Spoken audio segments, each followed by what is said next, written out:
Bismillahirrahmanirrahim. Assalamu alaikum, my dear students.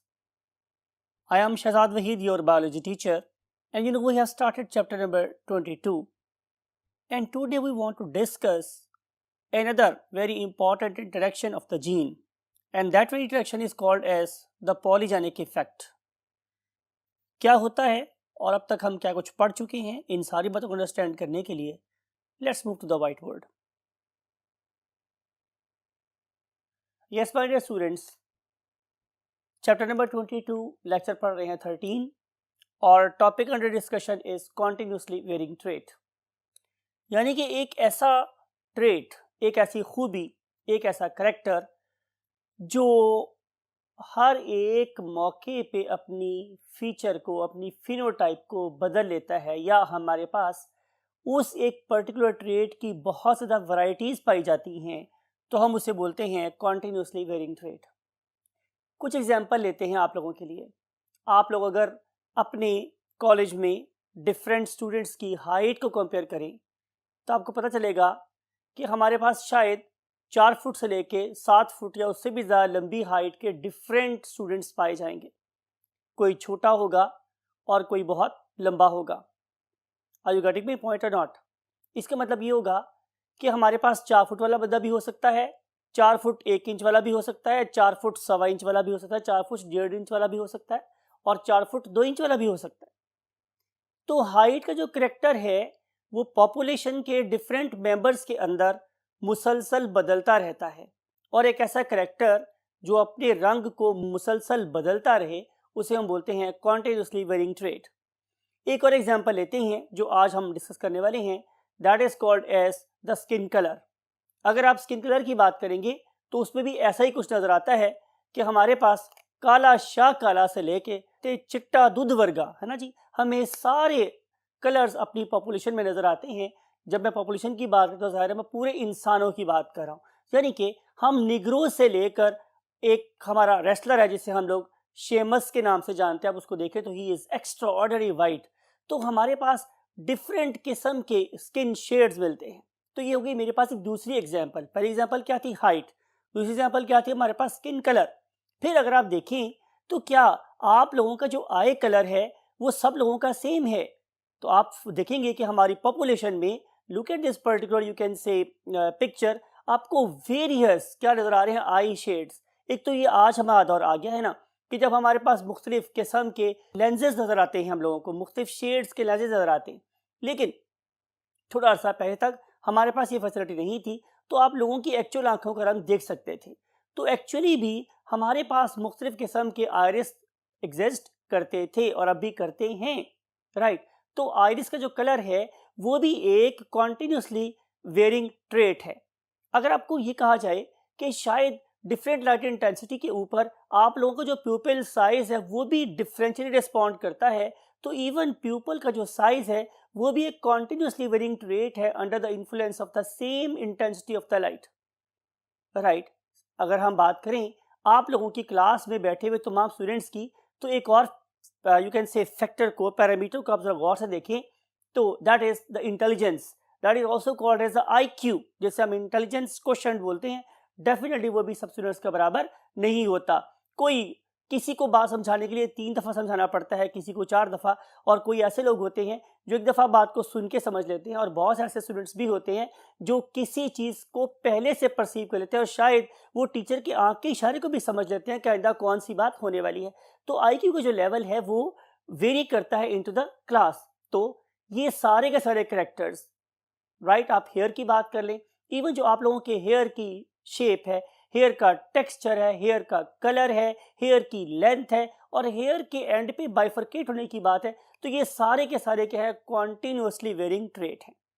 यही हमारा आज का टॉपिक है कि हम अगर एक ऐसे ट्रेट को जेनेटिक बेसिस पे एक्सप्लेन करना चाहें, that is called as continuously varying trait, तो उसके लिए हमें कौन सी जेनेटिक्स का सहारा लेना पड़ेगा? यही हमारा आज का टॉपिक है और इस तरफ हम अपना रुख करते हैं.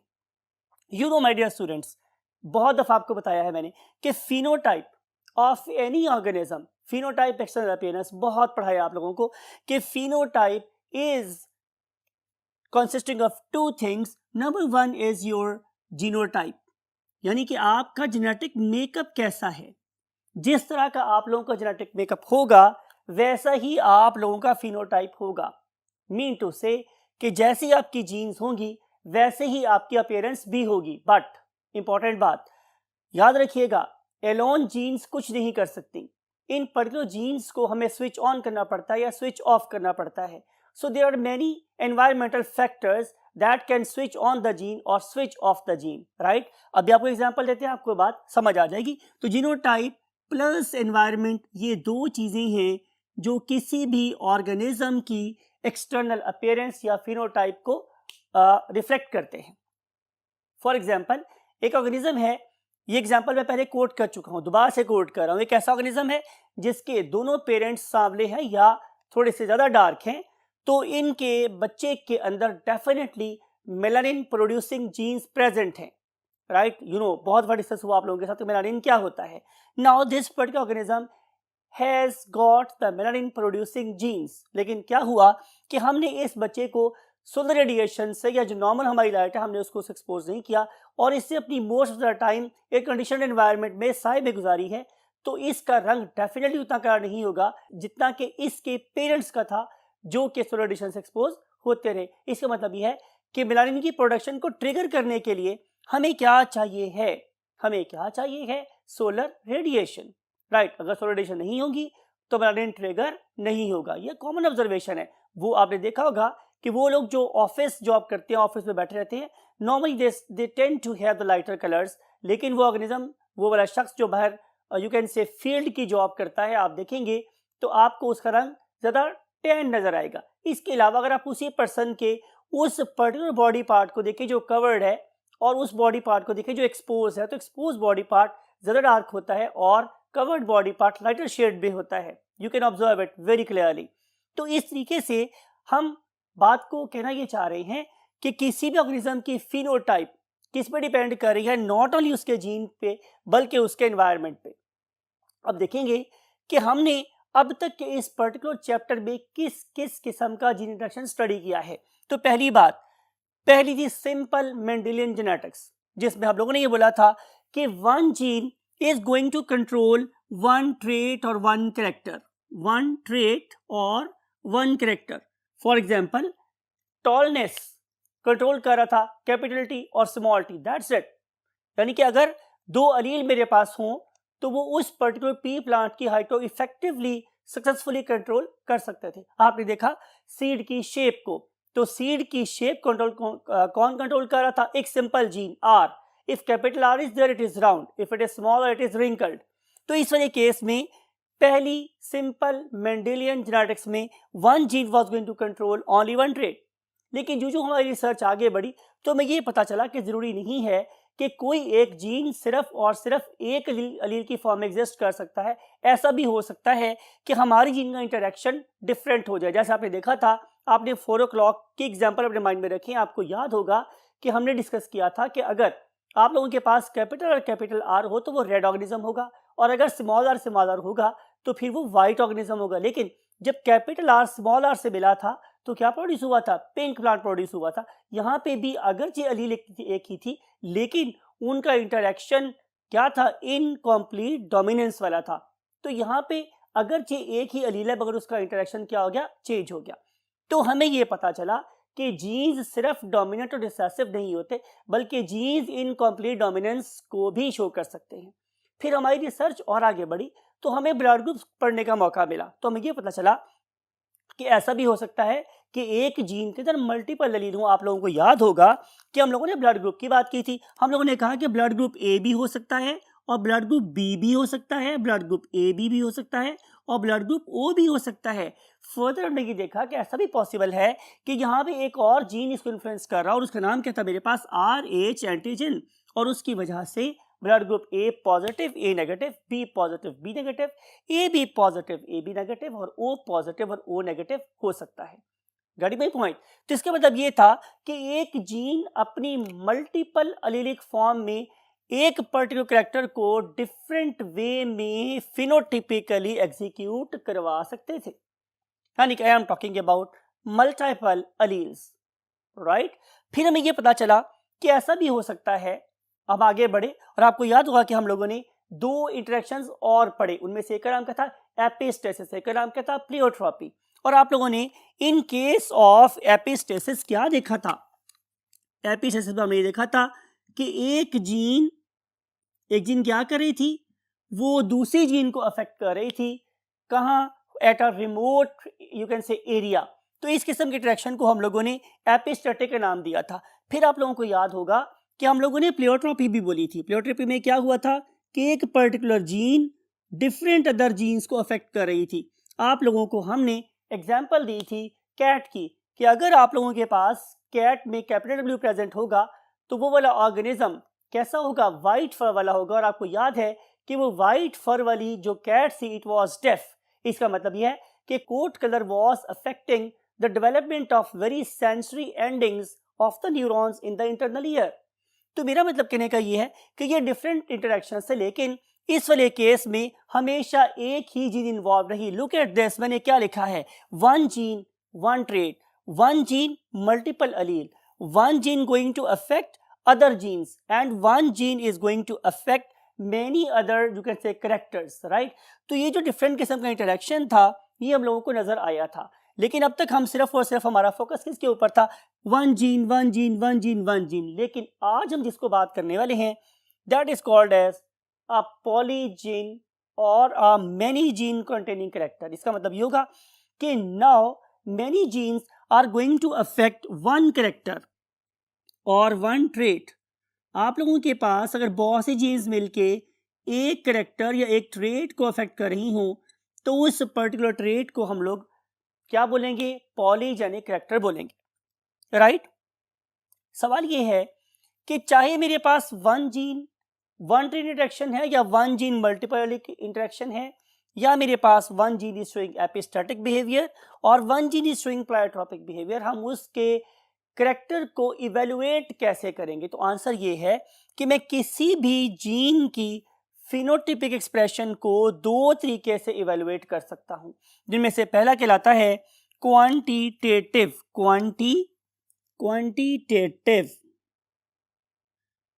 Quantitative and other one is called as qualitatively. चलें, राइट? हम किसी भी जीन की एक्सप्रेशन को दो वेज से इवेलुएट कर सकते हैं, क्वांटिटेटिवली एंड क्वालिटेटिवली। आइए देखते हैं कि इन दोनों की एक्सप्रेशन में क्या क्या फर्क हो सकता है। And for this purpose we have to go to the next part of the board. Look at this my dear students, हमने ऑलरेडी आप लोगों को लिखा हुआ है comparison, because comparison is very important. क्योंकि अगर आप लोगों के पास ये एबिलिटी होगी कि आप इनको कंपैरिजन कर सकें तो ही आप लोगों के पास वही बातें निगाह बीना होगी और आप चीज़ों को कीनली ऑब्जर्व कर सकेंगे। तो being you can say your teachers, it is our और यू कैन से ड्यूटी कि हम आप लोगों के अंदर वो विजन जरूर प्रोड्यूस करें।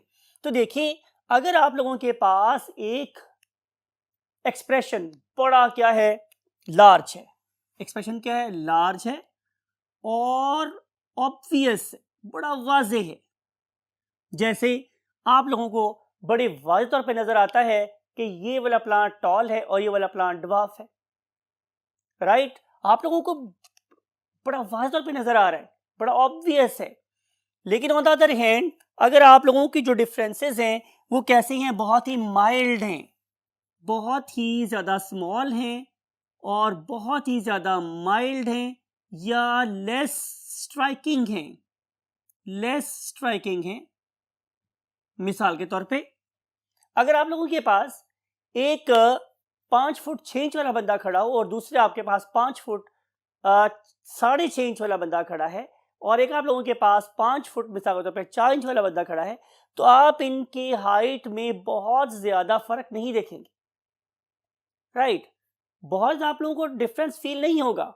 आप कहेंगे कि ऑलमोस्ट तीनों एक ही हाइट के ऑर्गेनिज्म है, हालांकि इनके यहाँ हाइट में डिफरेंस जरूर मौजूद है।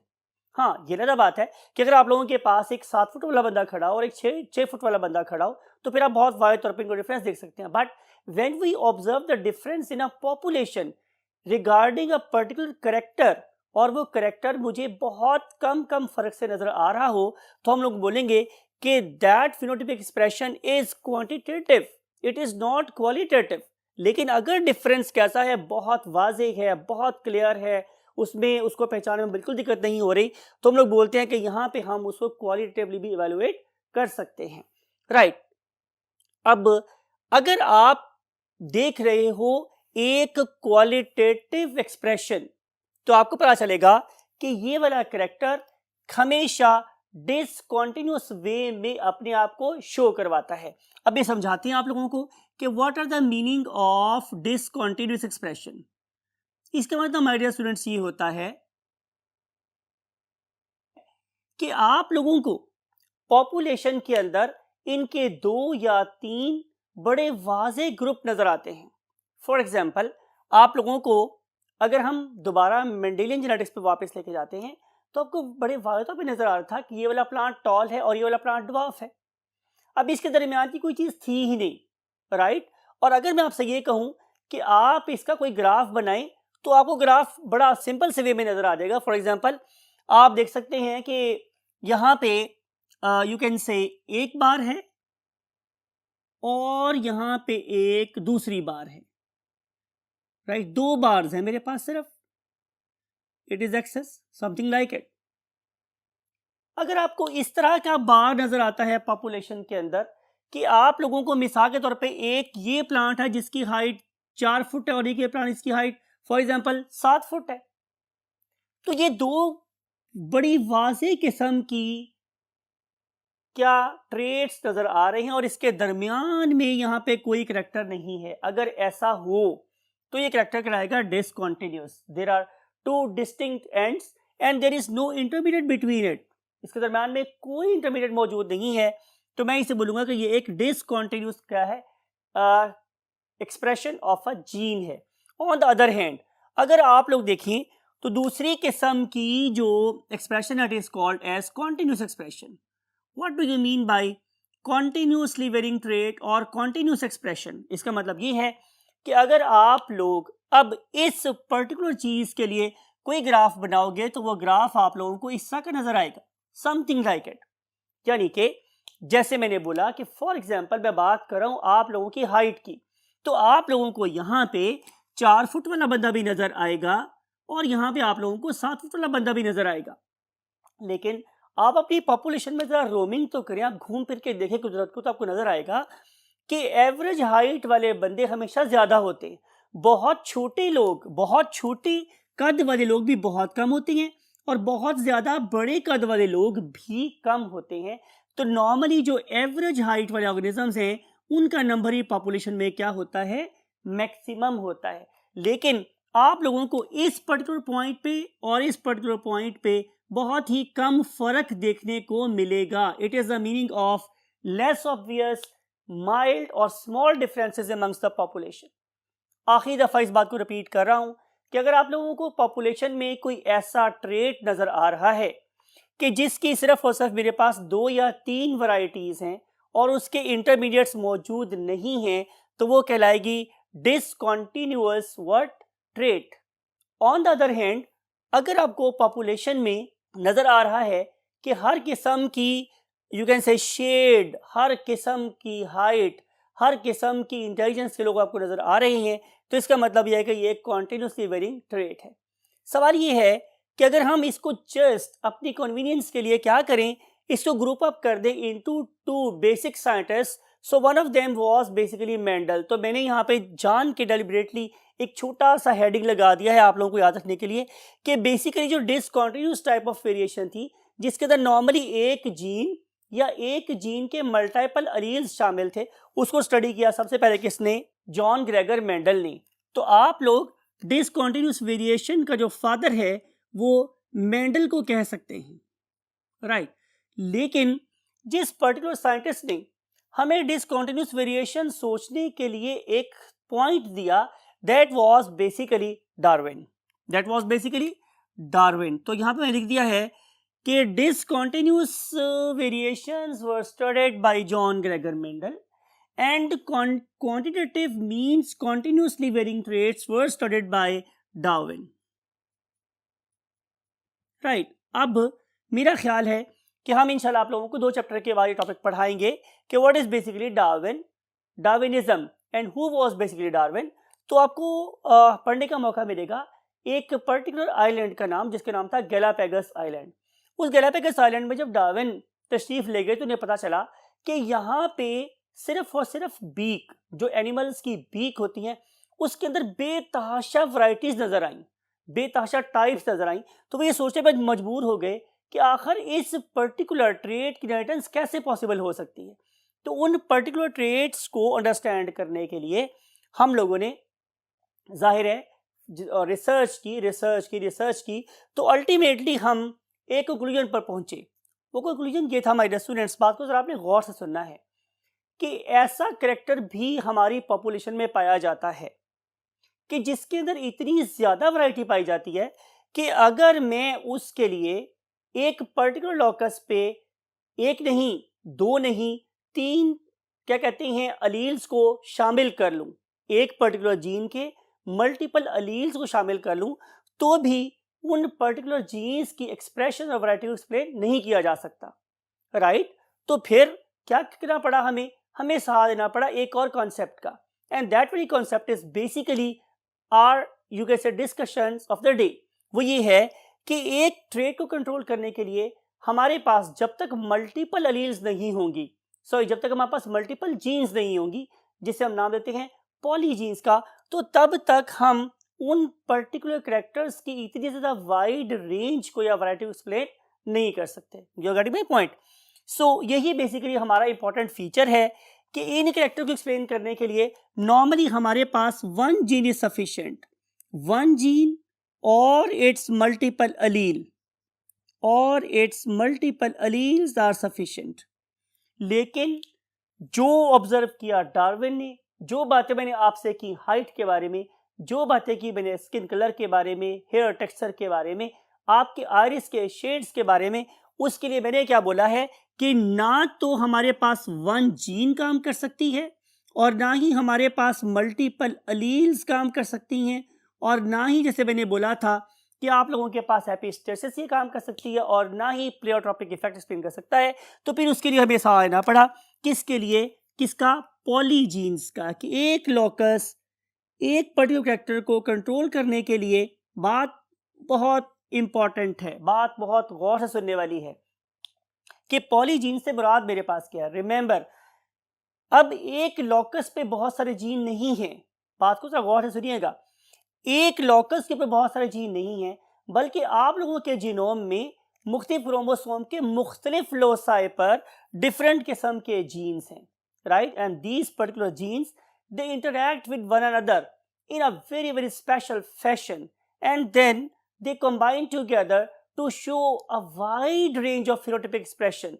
That particular, you can say, assembly of the gene is basically called as a polygene, and such characters are called as what, polygenic characters. इसके लिए हम कुछ एग्जाम्पल लिखते हैं, मेरा ख्याल है कि आपके लिए कोई मुश्किल सी बात नहीं है। हमने यहाँ पे मेंडल के हिसाब से हमने टॉलनेस का कैरेक्टर लिखा, हम लोगों ने पोजीशन ऑफ फ्लावर की बात की, हम लोगों ने सीड कलर की बात की। ये सारी की सारी बातें किस कॉलम में लिखी हैं मैंने, डिसकंटिन्यूअस वे में।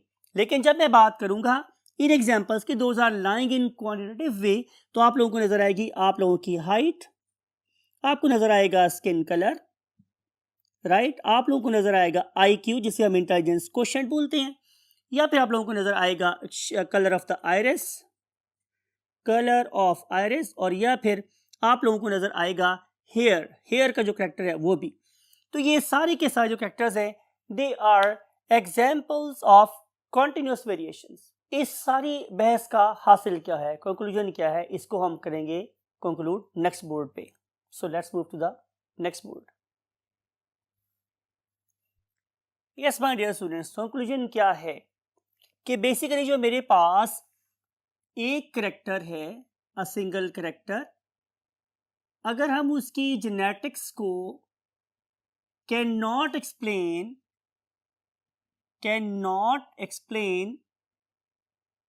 Bye means of a single gene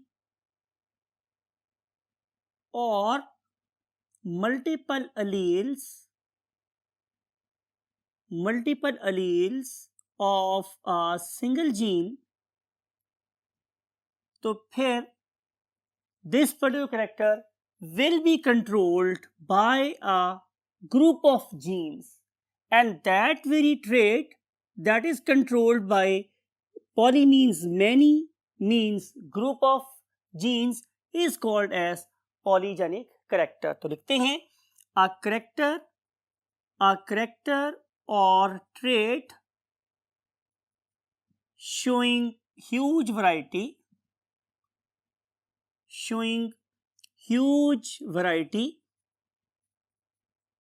controlled by group of genes is called as polygenic character. And what are the polygenes? Again, group of genes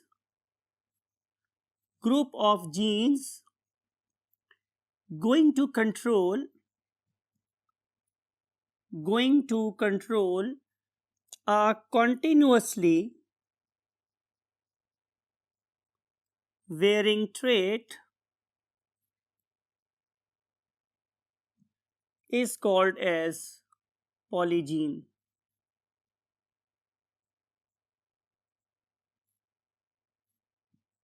Right? Examples. मैंने आप लोगों के पॉपुलेशन में से बहुत सी एग्जाम्पल्स दी हैं. मेरी ख्वाहिश ये है कि आप एनिमल के ग्रुप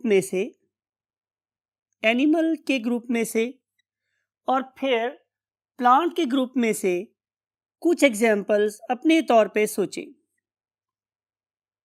राइट? और सोचने के बाद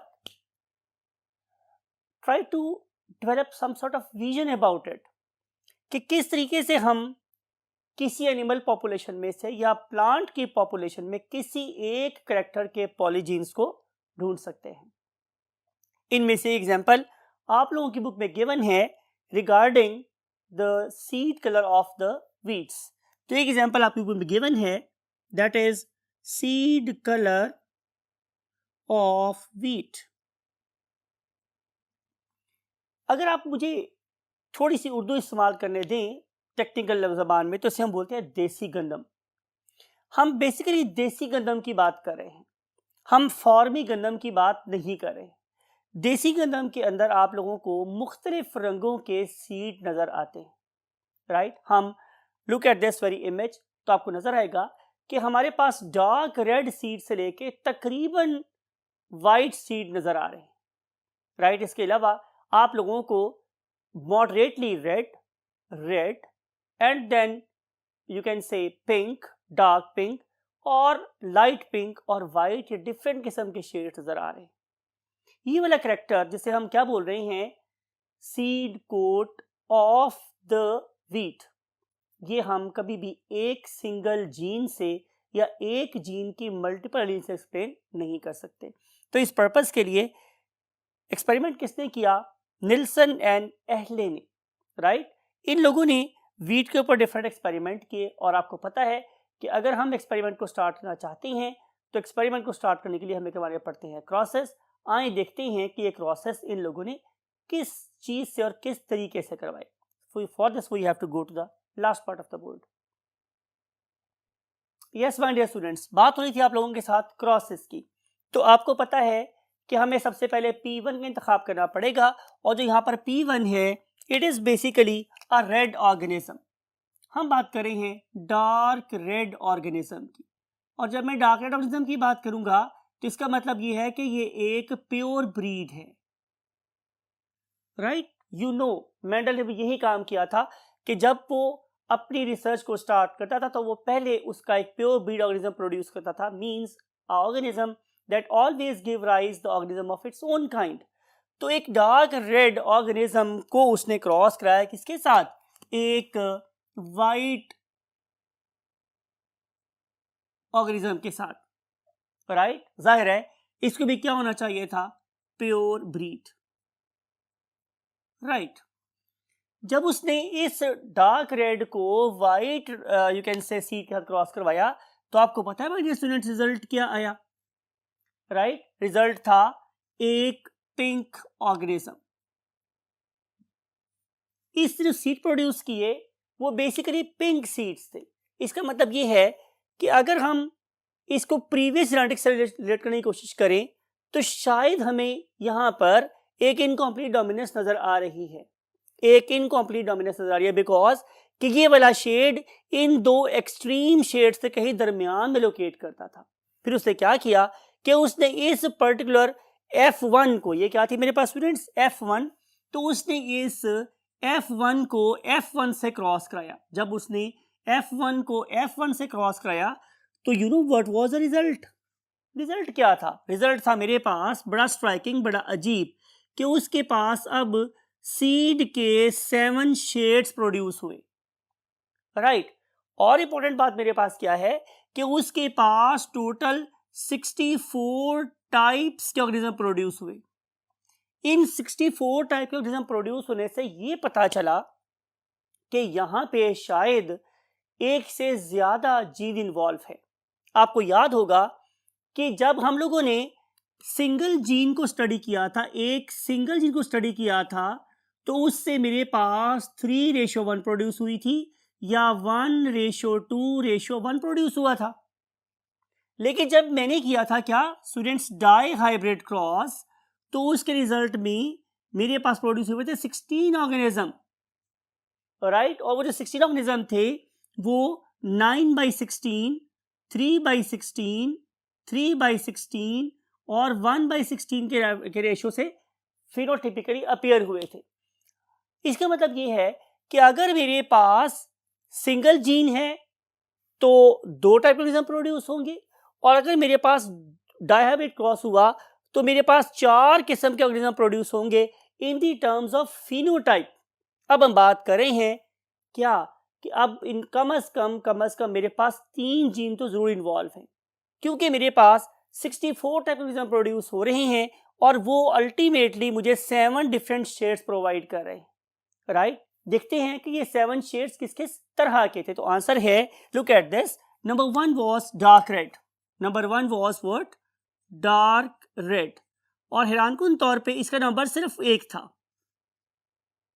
राइट। जब मैंने F1 को F1 से क्रॉस कराया तो मेरे पास डार्क रेड ऑर्गेनिज्म सिर्फ 1 प्रोड्यूस हुआ। फिर मेरे पास प्रोड्यूस हुआ moderately red organism, moderately red organism, ये कितने थे स्टूडेंट्स मेरे पास 6। फिर मेरे पास प्रोड्यूस हुए रेड ऑर्गेनिज्म, और जो रेड ऑर्गेनिज्म थे वो कितने थे 15। फिर प्रोड्यूस हुए मेरे पास light red, it is important to note कि जो लाइट रेड थे वो प्रोड्यूस हुए मेरे पास कितने 20। फिर प्रोड्यूस हुए मेरे पास स्टूडेंट्स कौन से, पिंक, राइट, ये कितने थे, ये मेरे पास 15। फिर मेरे पास प्रोड्यूस हुए कौन से, लाइट पिंक, ये कितने थे 6। और जो मेरे पास प्रोड्यूस हुए वाइट वो कितने थे, जस्ट 1। यानी कि अगर आप देखें तो ये जो 20 है ये मेरे पास एक मिड पॉइंट है, 15, 6, 1 इधर है और 15, 6, 1 ही इधर है, राइट। रेशो लिखेंगे तो 1:15:15:20:15:6:1। और अगर आप इसका एक ग्राफ प्लॉट करेंगे तो ग्राफ भी आप लोगों को परफेक्टली ऐसा नजर आएगा जैसा कि आपको नॉर्मल कॉन्टिन्यूस वेरिएशन में नजर आता है। तो मैक्सिमम आपको नजर आएंगे यहाँ पर 20 seats, then there will be the 15, then there will be the 6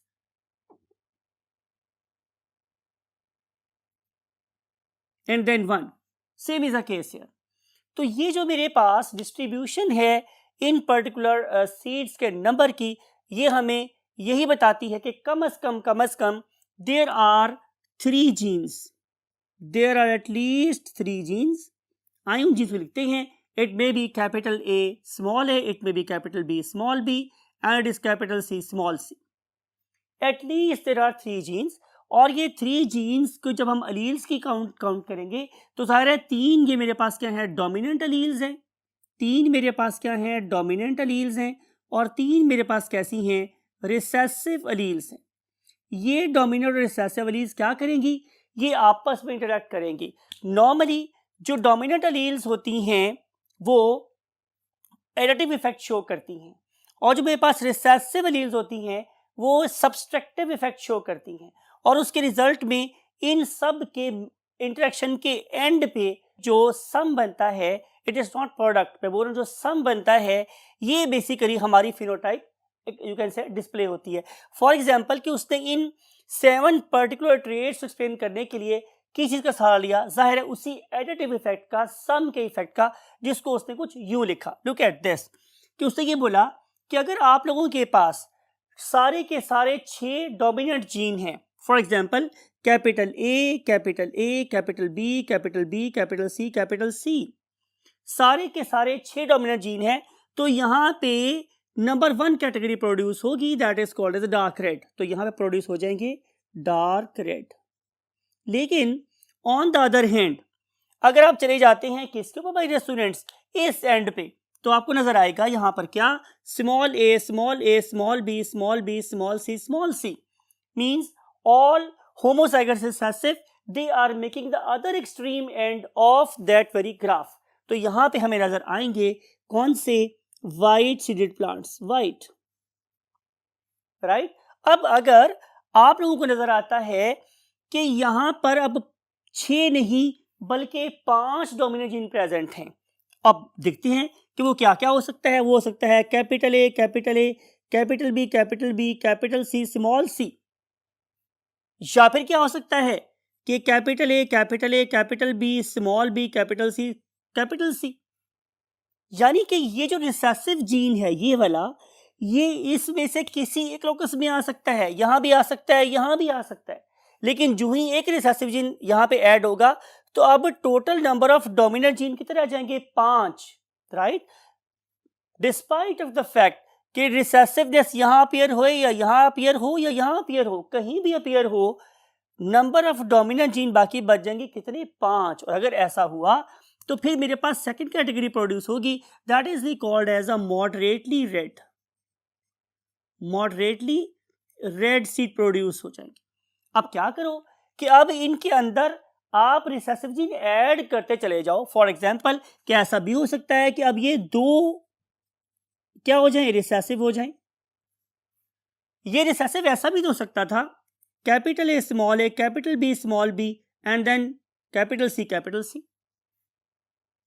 ये चेंज कहीं भी आ सकती है। इसमें मैंने लास्ट लोकस को क्या कर दिया था, होमोजाइगस रिसेसिव कर दिया था, लेकिन आप रिसेसिव जीन किसी और 2 लोकस पे भी ऐड कर सकते हो, नो प्रॉब्लम एट ऑल। ये ऐसा भी हो सकता था कि हम यहाँ पे स्मॉल ए कर दें, कैपिटल बी कर दें, कैपिटल सी कर दें, कुछ भी पॉसिबल हो सकता है। लेकिन जो ही यहाँ पे जो number of recessive you can से अलील्स हैं वो 2 हुए, यहाँ पे कितना था 0, यहाँ पे कितना था 1, यहाँ पे कितना हो गया 2।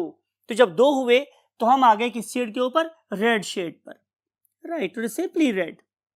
अब आप क्या करो, अगले वाले केस में आप और रिड्यूस कर दो, capital A, for example capital B, small B, and then small C. Now 3 are dominant, 3 are recessive. अगर ऐसा होगा तो हम किस पे आ जाएंगे, हम लोग आ जाएंगे लाइट रेड पर, and then we will go to of course other you can say members. तो इस तरीके से हम देखते हैं कि जो डिफरेंट किस्म के शेड्स यहाँ पे अपीयर हो रहे हैं उसका ताल्लुक मल्टीपल जीन्स के आपस में इंटरेक्शन के साथ है।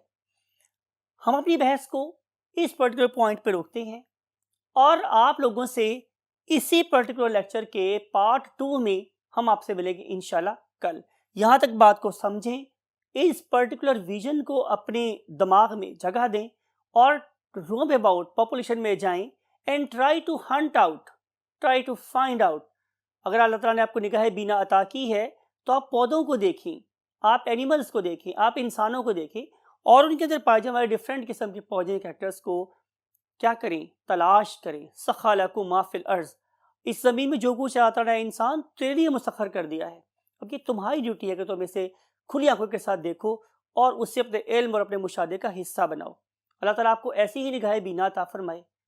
इस दुआ के साथ कि आप अपने और अपने पेरेंट्स का बहुत ख्याल रखें और ज़ाहिर है हमें भी दुआ में याद रखें। आई वॉन्ट टू से यू, अल्लाह हाफिज़।